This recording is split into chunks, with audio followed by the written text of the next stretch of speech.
Et tu es marié à un mari sévère, parfait, qui marche toujours de manière impeccable, et toi, tu es là avec lui, et il met sévèrement le doigt sur tes imperfections. Ça arrive, ça, même dans la chair, ça arrive. Eh bien, il compare notre relation avec la loi, une marche légaliste, donc une marche par la chair, à cette situation-là. Si nous sommes esclaves de la loi de Dieu, dans ce sens que on aime la loi de Dieu, on aime la parole, on sait que Dieu nous demande d'obéir, on sait que Dieu dit de ne pas mentir, de ne pas voler, de ne pas convoiter, etc. Et on va dire, Seigneur, je veux obéir parce que tu le dis, alors je vais m'engager dans une relation légaliste avec Dieu et je vais chuter en permanence parce que je vais exciter au contraire le péché. La loi excite le péché dans mes membres. Et désirant obéir à Dieu, parce que je suis dans une relation légaliste, à la lettre de la loi, cette loi va stimuler le péché dans mes membres et va me faire chuter parce que la chair ne peut pas obéir à la loi de Dieu de manière extérieure comme cela. Donc il faut que tu sois libéré de ce mari impossible à vivre. La loi de Dieu, les commandements, la liste. Ainsi parle la justice qui vient de la loi. Tu mettras ça en pratique, et ça en pratique, et ça en pratique, et tu vas pas faire ça, et tu vas pas faire ça, et tu vas pas fumer, et tu vas mettre des jupes, et tu vas mettre un foulard, et tu vas mettre ci, et tu vas pas mettre ça. Pourtant, c'est la loi de Dieu, elle est bonne, et il faut la faire. Mais tu dois être libéré du carcan de cette relation de la loi. Tu dois être libéré par la mort, quoi. Il faut qu'il y en ait un des deux qui meure. Et là, c'est pas le mari qui va mourir, c'est pas la loi qui va mourir, c'est toi qui vas mourir dans ta relation avec la loi. Tu étais marié à la loi de Dieu, eh bien, il faut qu'il y en ait un des deux qui meure. C'est pas la loi de Dieu qui va mourir, c'est toi, en Christ. C'est pour ça qu'il dit, en Christ, vous avez été mis à mort quant à la loi. Et il parlait à des gens qui connaissaient la loi depuis des siècles. Et même maintenant, la loi de Dieu peut être dans une certaine mesure inscrite dans la conscience des hommes, même ceux qui n'appartiennent pas au Seigneur. Et ça les met dans une situation très inconfortable parce qu'ils ne peuvent pas obéir. Ils entendent une voix qui leur dit « fais pas ça » et ils ne peuvent pas s'empêcher de le faire. Donc ils sont dans une relation de dépendance légaliste par rapport à une parole de Dieu, une loi de Dieu à laquelle ils ne peuvent pas obéir même s'ils sentent la nécessité de lui obéir. Il dit « il faut que ça s'arrête, ça, terminé ». Donc en Christ, tu as été mis à mort quant à la loi de Dieu dans cette relation légaliste, pour que, ressuscitant en Christ, cette loi soit inscrite dans ton cœur et que tu sois conduit par le Saint-Esprit dans la loi, la même loi, mais par la puissance d'une vie qui habite en toi. Et Dieu va voir que tu as compris cette marche par l'Esprit dans ta mise en pratique des commandements de la loi. C'est-à-dire tu vas mettre le foulard, tu vas mettre ci et ça, ou tu vas pas faire ci, ou tu vas t'arrêter de boire et de fumer, etc. Non plus par obligation légale, ou parce qu'on t'a dit que c'était le commandement de Dieu, parce que tu es enfant de Dieu, il faut le faire, mais parce que tu as été mis à mort dans toute relation légaliste avec la parole de Dieu, que tu as compris que cette parole est inscrite dans ton cœur. Il suffit que tu ouvres la Bible, tu as soif, tu reçois ça, et le Saint-Esprit t'éclaire. Et naturellement, le Saint-Esprit te conduit dans l'esclavage de l'obéissance et tu vas mettre ces choses en pratique avec joie et paix. D'ailleurs, c'est la marque de la conduite par l'Esprit, joie et paix. Tu rentres dans une église légaliste, aucune joie, aucune paix. La mort règne et le péché règne. Plus l'église est légaliste, plus le péché secret est grand. Parce que la loi produit le péché. Si les gens n'ont pas compris la parole de Dieu dans leur cœur, plus tu leur diras « ne faites pas ça », plus ils vont le faire. Donc plus les églises sont légalistes et plus le péché est grand, et caché évidemment, plus l'hypocrisie est grande. Donc, lorsque nous étions dans la chair, les passions des péchés provoqués par la loi agissaient dans nos membres. Cet esprit de contradiction de la chair est contre Dieu en permanence. C'est pour ça que Dieu a enfermé les hommes dans la désobéissance pour leur faire grâce à tous. Il a donné la loi pour révéler pleinement le péché, pour montrer aux hommes que nous étions complètement irrécupérables si nous ne mourons pas en Christ et nous ne ressuscitons pas en lui. De sorte que nous portions des fruits pour la mort, mais maintenant nous avons été dégagés de la loi, de cet esclavage légaliste. Nous sommes morts à cette loi sous laquelle nous étions retenus. Alors écoutez bien ce qu'il dit. De sorte que nous servons, comme un esclave peut servir, dans un esprit nouveau, et non selon la lettre qui a vieilli et qui tue.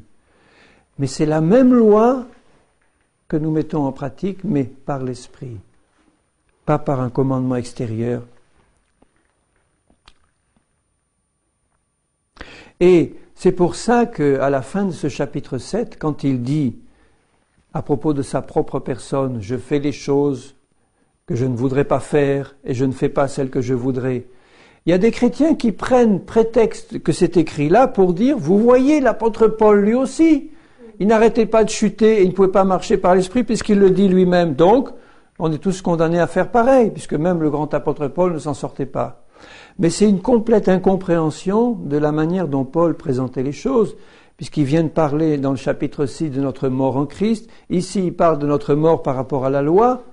Et quand il termine ce chapitre, il montre ce qui se passait dans sa chair, dans sa vie, tant que lui n'avait pas compris cette révélation et qu'il s'est forcé de suivre les commandements de la loi tout en obéissant à la chair parce qu'il n'avait pas compris la marche par l'esprit. Donc quand il dit, par exemple, au verset 14, la loi est spirituelle, mais moi je suis charnel. Ça ne veut pas dire qu'il était charnel en permanence. Ça veut dire qu'il était comme vous et moi, il avait un corps dans lequel habitait le péché, et que pendant tout un temps, il s'efforçait de vouloir obéir à Dieu de tout son cœur, et il n'y arrivait pas parce que la loi du péché qui était dans son corps l'empêchait en permanence, il le dit, car je ne sais pas ce que je fais, je ne fais pas ce que je veux, je fais ce que je hais. Or si je fais ce que je ne veux pas, je reconnais que la loi est bonne.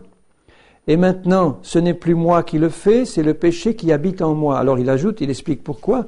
Ce qui est bon, je le sais, n'habite pas en moi, c'est-à-dire dans ma chair.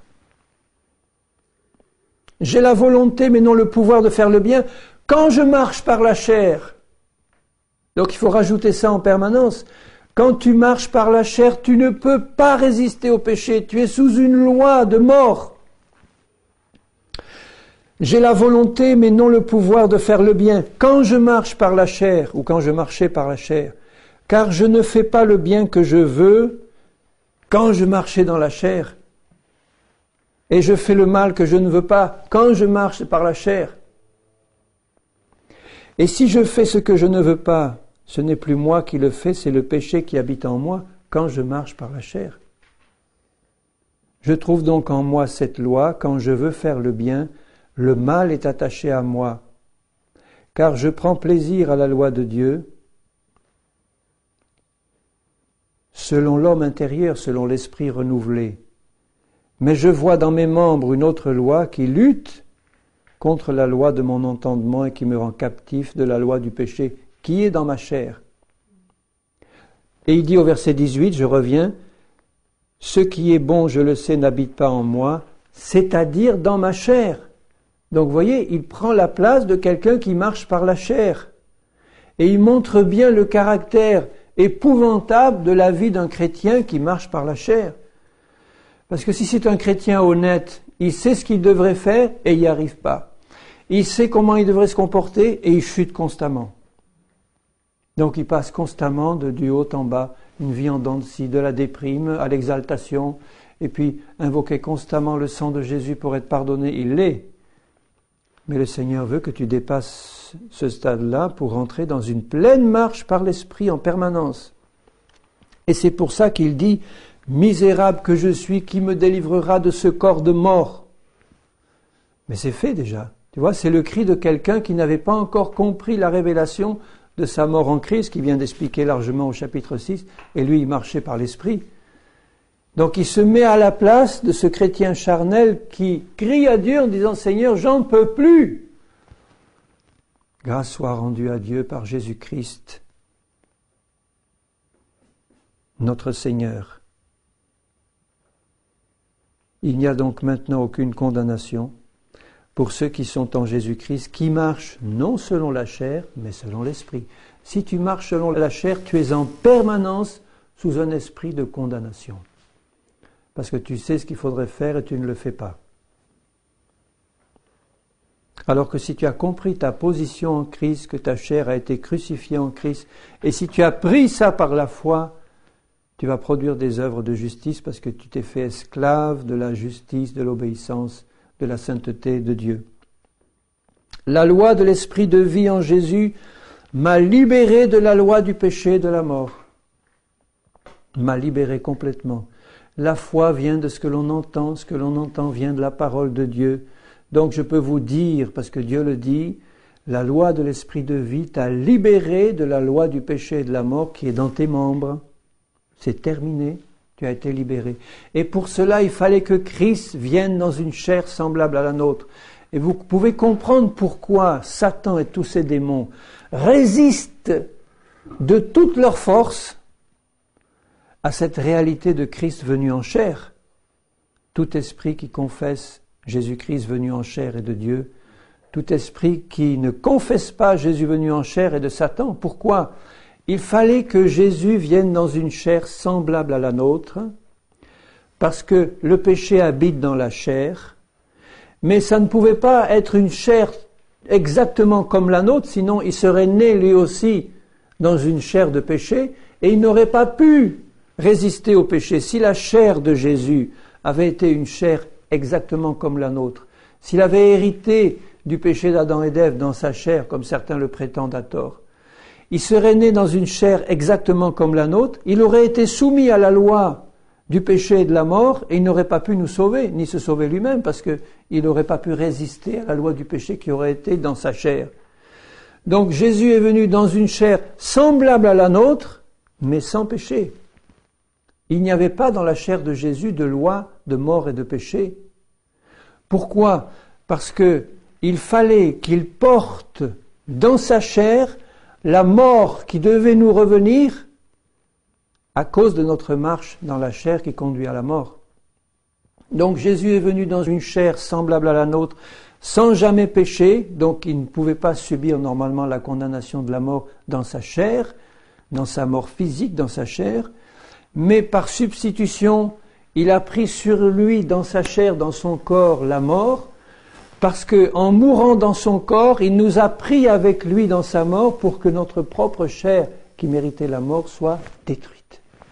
Quand la chair de Jésus a été détruite, notre propre chair de péché, elle, a été détruite. Sa chair, qui n'avait aucune trace de péché, ni loi de péché et de mort dans sa chair, a dû subir à notre place la condamnation de la mort qui nous revenait. Et nous pouvons comprendre, est-ce que vous comprenez pourquoi la marche dans la chair conduit à la mort ? La marche dans la chair conduit à la mort parce que c'est un rejet ou une incompréhension ou une incrédulité par rapport à cette révélation de la mort de Jésus dans sa chair et de notre mort, de la mort de notre chair, de notre être entier qui est mort, la vieille homme, quand Jésus est mort. Il fallait qu'il vienne en chair pour ça. Il fallait que sa chair, dans une chair semblable à la nôtre, connaisse la mort à notre place pour que nous puissions être délivrés de cette loi du péché et de la mort qui habite dans notre chair. Et nous en sommes délivrés. Christ est mort pour nous pour que nous soyons entièrement libérés de la loi du péché et de la mort et que nous n'ayons plus aucune excuse de marcher par la chair. Si tu marches encore, si je marche encore dans la chair, c'est soit que je n'ai pas compris, soit que je refuse d'accepter, ce qui est encore plus grave.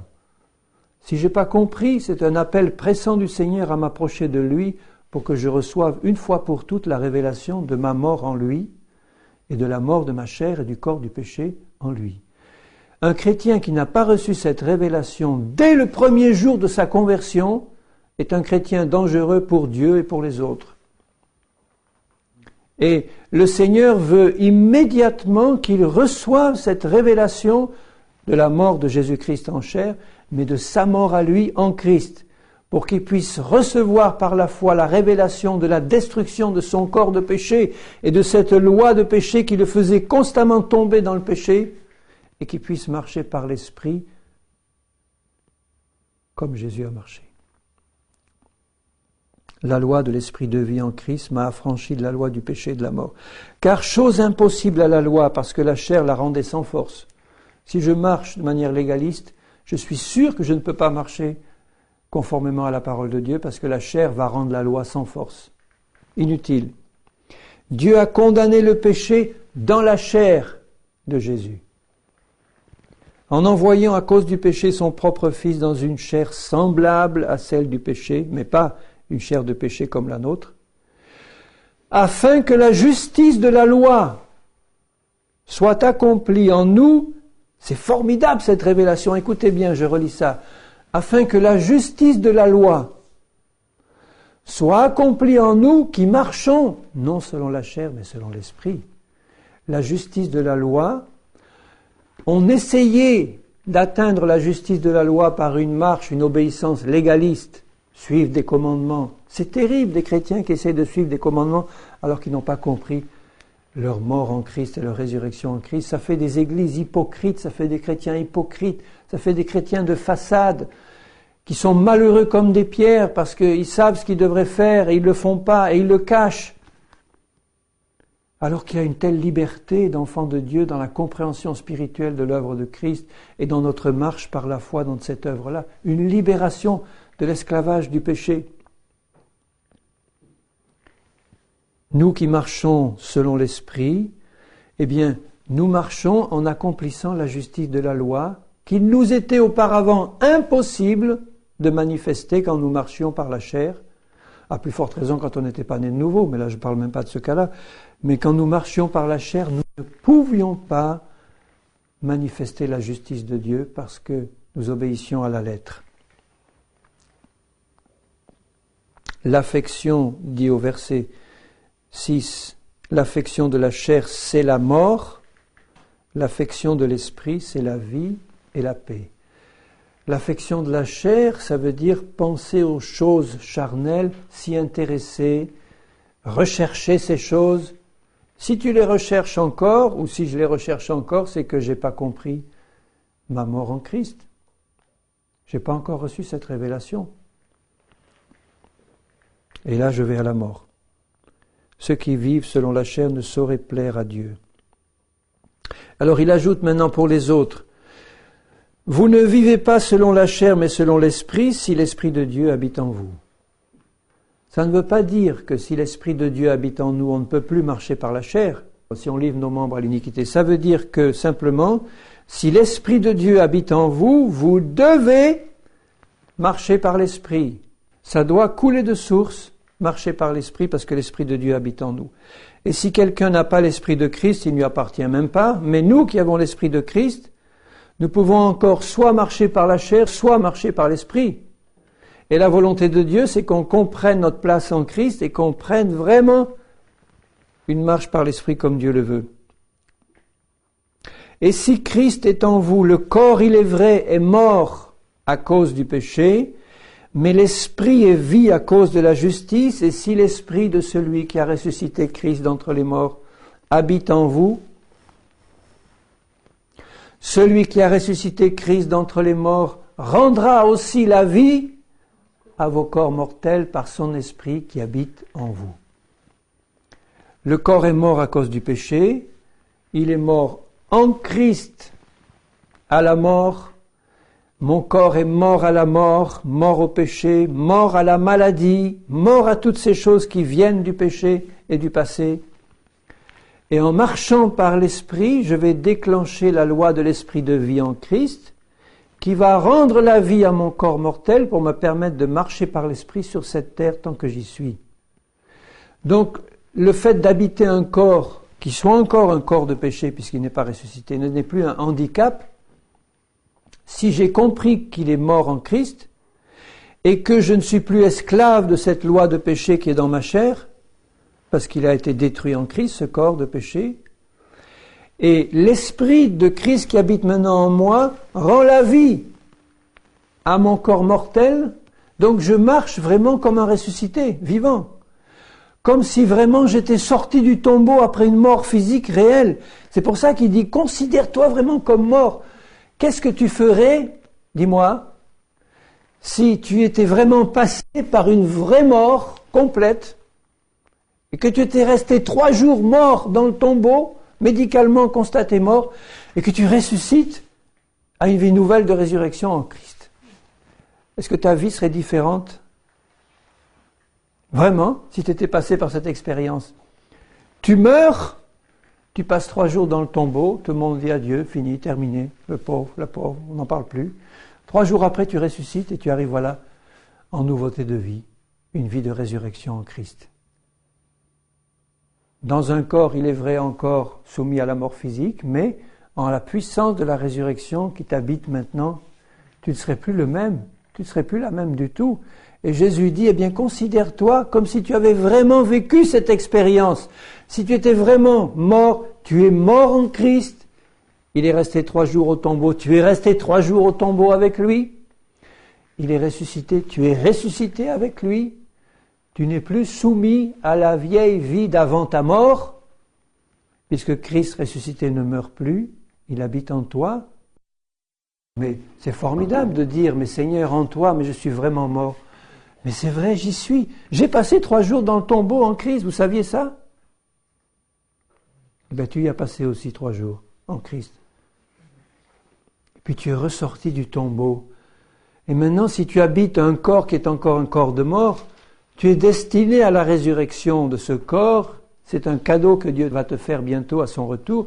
Mais dès maintenant, la vie de résurrection de Christ habite en toi et tu n'es plus esclave de la vieille vie que tu vivais avant, soumis à cette loi du péché et de la mort, esclave de la loi de Dieu, esclave du péché. Tout ça, c'est mort, détruit en Christ. Et tu vis maintenant dans une vie nouvelle. Il est temps de se réveiller à la glorieuse réalité de la parole de Dieu qui dit que ces choses sont faites. C'est pas quelque chose que tu peux espérer un jour. C'est fait. Donc tout dépend de ta saisie par la foi de cette réalité qui est faite. Si tu te considères vraiment, parce que tu as reçu cette révélation comme mort, tu seras plus le même homme, plus la même femme, c'est terminé. Terminé. On peut te marcher sur les pieds, t'écrabouiller, t'écraser. Tu es mort en Christ.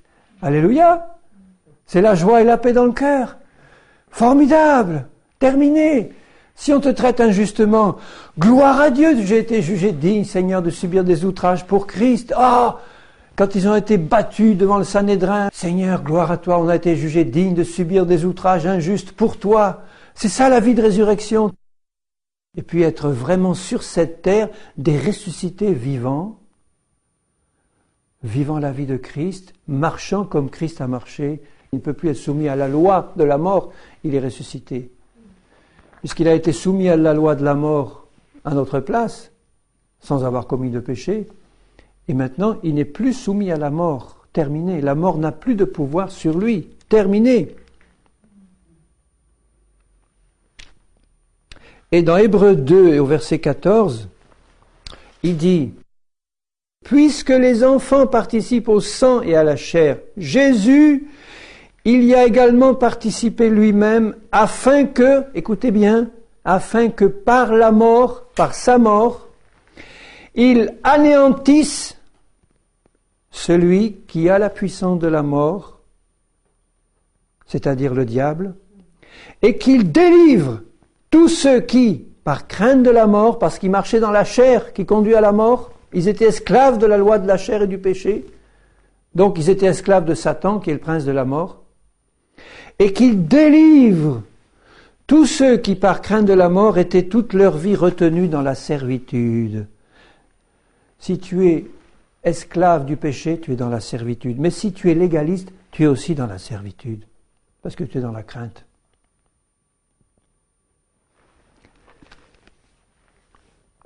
Car assurément, ce n'est pas à des anges qu'il vient en aide, c'est à la postérité d'Abraham. En conséquence, il a dû être rendu semblable en toutes choses à ses frères, c'est-à-dire à nous, afin qu'il soit un souverain sacrificateur miséricordieux et fidèle dans le service de Dieu pour faire l'expiation des péchés du peuple. Car ayant été tenté lui-même dans ce qu'il a souffert, il peut secourir tous ceux qui sont tentés, mais qui ne chutent pas quand ils marchent par l'Esprit. Secours-moi, Seigneur, parce que je suis tenté, ou ne me laisse pas rentrer en tentation, mais si je marche par l'Esprit les yeux sur toi, je ne peux pas tomber dans le trou que le diable met devant moi. C'est pourquoi, frères saints, qui avez part, je suis au chapitre 3, là, la vocation céleste, considérez l'apôtre et le souverain sacrificateur de la foi que nous professons, Jésus-Christ, qui a été fidèle à celui qui l'a établi comme le fut Moïse dans toute sa maison. Donc parce que Christ est passé par la mort à notre place, parce qu'il est ressuscité, qu'il n'est plus soumis à la loi de la mort, parce que il a vaincu, parce qu'il a détruit la mort, donc détruit la puissance du diable, détruit celui qui avait la puissance de la mort. Et nous, en lui, nous avons détruit toutes ces puissances aussi. Eh bien, quand nous gardons les yeux sur Jésus et sur son œuvre, il nous soutient, il nous secourt et il nous rend plus que vainqueurs. Et c'est pourquoi il dit au chapitre 3 et au verset 7, « Si vous entendez sa voix, n'endurcissez pas vos cœurs. » Comme au jour de la révolte, et après il parle du repos de la foi, etc. Exhortons-nous les uns les autres, etc. Car, au verset 14, nous sommes devenus participants de Christ, pourvu que nous retenions jusqu'à la fin l'assurance que nous avions au commencement, la foi. Ça veut dire que tant que tu restes dans la foi en ce que Dieu dit qu'il a fait pour toi, en ce que Christ a fait pour toi, ce qu'il a dit que tu étais en lui, tant que tu restes dans cette foi, tu es rendu participant de Christ. Il vit en toi et il se manifeste en toi, tant que tu restes dans la foi. Pourvu que tu gardes jusqu'à la fin l'assurance, la foi, que tu avais au commencement, dès le début. Nous devons l'avoir cette foi et la garder jusqu'au bout. Et quand il dit au verset 11 du chapitre 4, « Efforçons-nous d'entrer dans le repos », ça veut dire « Efforçons-nous d'avoir et de conserver cette foi dans l'œuvre de Jésus, dans la compréhension de ce que nous sommes en Christ, de ce qu'il a fait pour nous, des êtres nouveaux, remplis d'une vie impérissable qui doit manifester la gloire de Dieu. »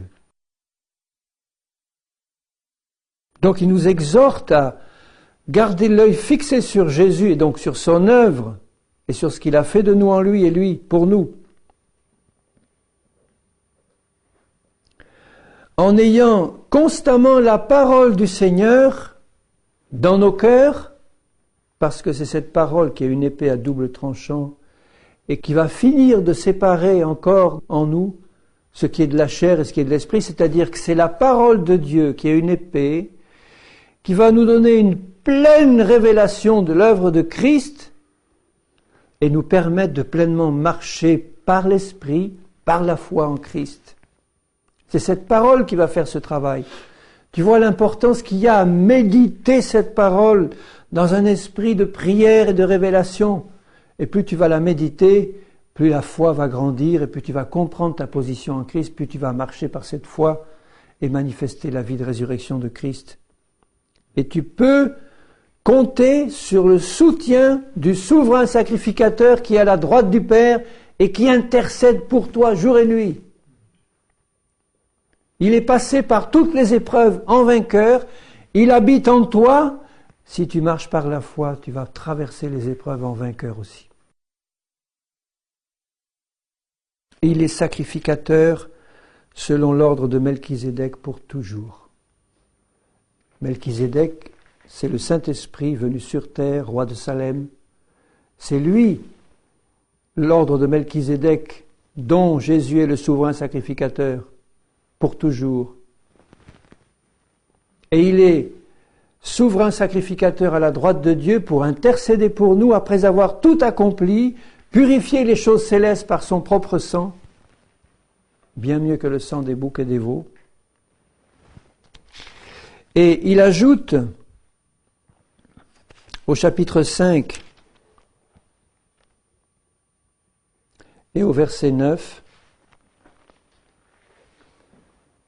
après avoir été élevé à la perfection, Jésus, il est devenu pour tous ceux qui lui obéissent l'auteur d'un salut éternel. Esclave de l'obéissance qui mène à la justice, à la sainteté et à la connaissance de Dieu parfaite. Et c'est juste après qu'il dit, nous avons beaucoup à dire là-dessus, des choses difficiles à expliquer, etc. Vous voyez, je reviens à ce que je disais au début. Vous qui devriez être des maîtres depuis longtemps, vous avez encore besoin qu'on vous enseigne les premiers rudiments des oracles de Dieu. Et quand on lit la suite et la fin de l'Épître aux Hébreux, mais manifestement, il quitte les rudiments pour donner de la nourriture solide.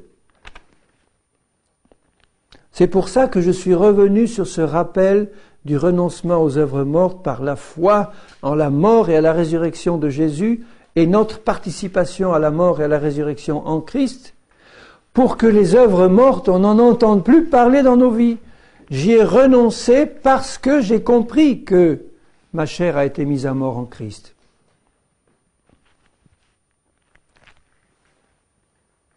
S'il y a une chute, le sang de Jésus me purifie parce que je la confesse de tout mon cœur.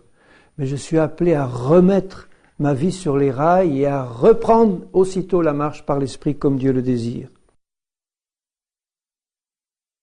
Au chapitre 7 et au verset 25, il dit « Parce que Jésus-Christ possède actuellement un sacerdoce qui n'est pas transmissible, donc est éternel, il est souverain sacrificateur, non pas selon l'ordre de Lévi, d'Aaron, mais selon l'ordre de Melchizedek, lui qui appartient à la tribu de Juda, qui n'avait rien à faire avec les sacrifices et la loi. Les sacrificateurs venaient de la tribu de Lévi. Jésus appartient à la tribu de Juda, mais il est devenu souverain sacrificateur selon l'ordre de Melchizedek. Melchizedek étant le Saint-Esprit venu sur terre sous forme humaine, il personnifie par là la marche par l'Esprit à laquelle nous sommes appelés en Jésus-Christ. Et selon cet ordre-là, qui est maintenant éternel, Jésus-Christ a un sacerdoce qui n'est plus transmissible, et il est à la droite du Père intercédant pour nous, et il dit, c'est aussi pour cela qu'il peut sauver parfaitement, c'est formidable ce mot, sauver parfaitement. Sauver parfaitement, ça veut dire qu'il peut te prendre et t'apprendre à marcher dans une perfection totale de la marche par l'Esprit comme Christ a marché. Il peut sauver parfaitement ceux qui s'approchent de Dieu par lui, étant toujours vivants pour intercéder en leur faveur. Si tu le crois, ça, si tu crois que Jésus, souverain sacrificateur, est venu devant le Père avec son propre sang, qui a une puissance infiniment plus grande que celui d'Abel ou que celui des veaux et des boucs de l'ancienne alliance. Voici la nouvelle alliance en mon sang. Il est là maintenant, il intercède pour nous, pour que tout ce qu'il a fait s'accomplisse dans nos vies, pour que nous puissions comprendre tout ce qu'il a fait, pour que nous puissions recevoir cet héritage céleste, que nous puissions marcher dans la perfection, ici-bas. Alors voyez pourquoi Dieu peut exercer des jugements terribles sur les chrétiens qui continuent à marcher dans la chair, après avoir été avertis, parce qu'un chrétien qui continue à marcher par la chair, c'est un chrétien qui n'a pas reçu la révélation de Christ ou qui ne veut pas marcher dans cette révélation qu'il a reçue, parce que Dieu nous rend responsables maintenant d'une marche par l'Esprit complète et réelle. Il nous a donné un souverain sacrificateur pour nous aider, il intercède pour nous. Les prières de Jésus sont efficaces, mais les prières de Jésus ont besoin aussi de notre participation et de notre foi.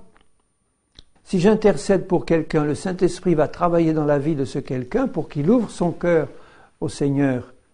Mais s'il n'ouvre pas son cœur au Seigneur,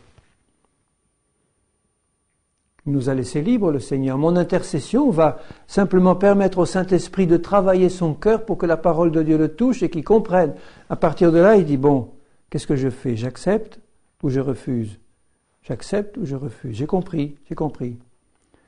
Moi, ça me serre le cœur quand j'entends un chrétien dire « Ah, j'ai tout compris, mais c'est pas pour moi maintenant, je suis pas prêt, ou c'est pas le moment. Mais j'ai compris. J'ai compris que tu as raison, que le Seigneur a raison et tout, mais c'est pas le moment. Il risque d'endurcir son cœur pour que ce soit jamais le moment. Si tu as compris, accepte. C'est une grâce de pouvoir comprendre. Et puis d'être placé devant la vérité comme ça, une lumière qui vient d'en haut. C'est une grâce de Dieu formidable. Et c'est pourquoi, au verset 8 du chapitre 8, il dit, c'est avec l'expression d'un blâme que le Seigneur dit à Israël, et pourrait le dire à l'Église aussi, voici les jours viennent, dit le Seigneur, où je ferai avec la maison d'Israël et la maison de Juda une alliance nouvelle. Il l'a faite en Christ. Non comme l'alliance que je traitais avec leur père le jour où je les saisis par la main pour les faire sortir, car ils n'ont pas persévéré dans mon alliance. Et moi aussi je ne me suis pas soucié d'eux.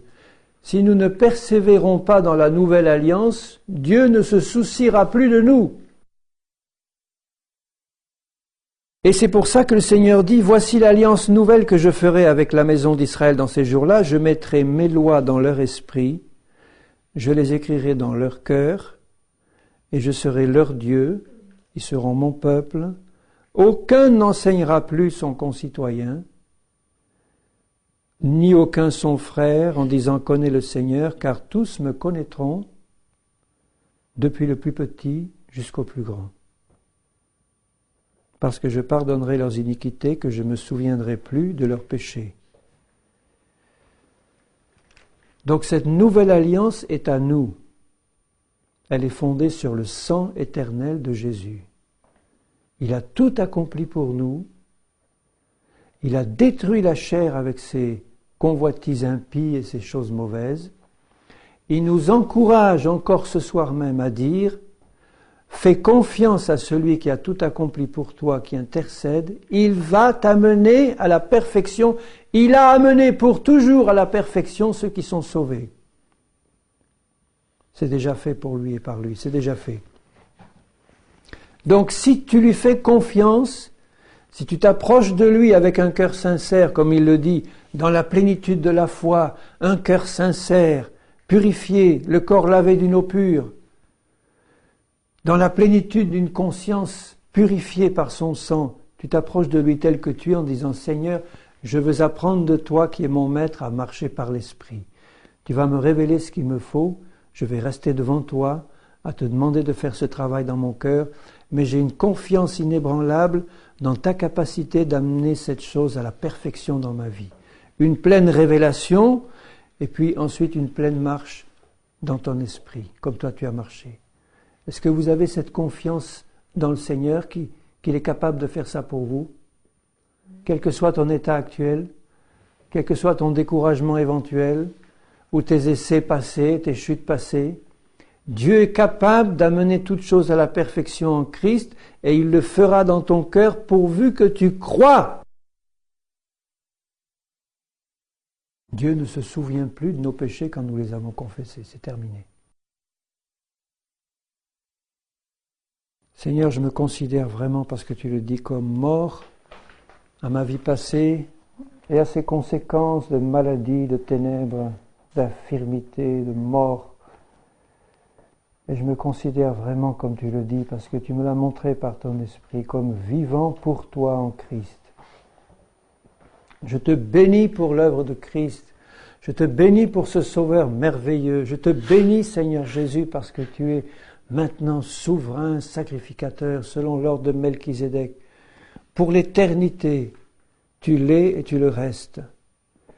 Et je te remercie d'intercéder pour moi et pour nous, pour que nous puissions comprendre ton œuvre, que nous puissions comprendre que cette loi est maintenant inscrite dans nos cœurs, que nous sommes au bénéfice d'une nouvelle alliance, infiniment meilleure que l'ancienne, qui a péri maintenant. Alliance qui est scellée dans ton sang précieux, Seigneur Jésus. Tu veux nous apprendre à marcher par ton esprit. Seigneur, ma prière, c'est que tu nous apprennes tous à marcher pleinement par ton esprit. Que dès ce soir, Seigneur, tu nous renouvelles dans la foi. dans ton amour, dans la reconnaissance de ton œuvre.